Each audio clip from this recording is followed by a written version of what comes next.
So Illuvium had their Illuvium Beyond launch last week. They sold their mega discs. If you're not familiar, Illuvium is basically trying to build the Web3 Pokemon, and they put together these discs. Think of it like a trading card pack where you go buy a pack of Pokemon cards and you get your 5 or 10 cards and you open up the pack and see what you got. And sometimes you pull a really good card, and most of the time, you just get your basics. They did the same concept with their discs. You got 5 NFTs, couple accessories, couple of basic characters, and couple of rare ones. They had 100,000 of their standard discs and then 20,000 of their mega discs. I wanted to share this, Paisan, because they announced that they sold out of the mega discs. Wow. The mega discs were selling for $250, and they sold out all 20,000 of them.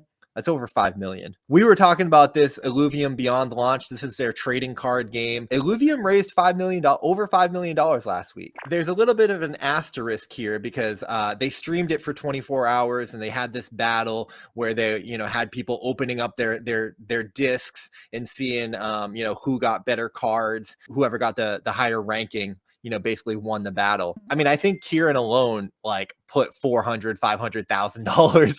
Oh my Lord. Yeah, into the project. They were just, buying $30,000 in packs left and right. A good chunk of that probably came from, some of the whales, right? But it still was a massive success, I would say. It was a really cool way of introducing people to their characters, to their IP.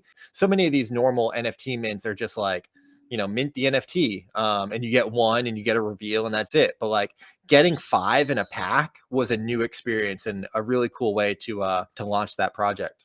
Yeah, no, and I think that's the way it kind of should be, though, right? I mean, you kind of see a similar thing. I mean, SDG Football kind of did the same thing when they had their packs. When you buy a pack, you get 3, 4 cards. You buy a more expensive one, you get 6 or 7 cards with different rarities. And I think that's the way to go. You could see it was a success because I think when people look at it and they say, "Oh, we're gonna have to pay $300 and we only get one," and then there's a reveal, that's not really that appealing to more traditional gamers. But if you're gonna give them a pack as if they were opening and starting a collection, which is really what it is, starting a collection, then you really start to pique people's interests.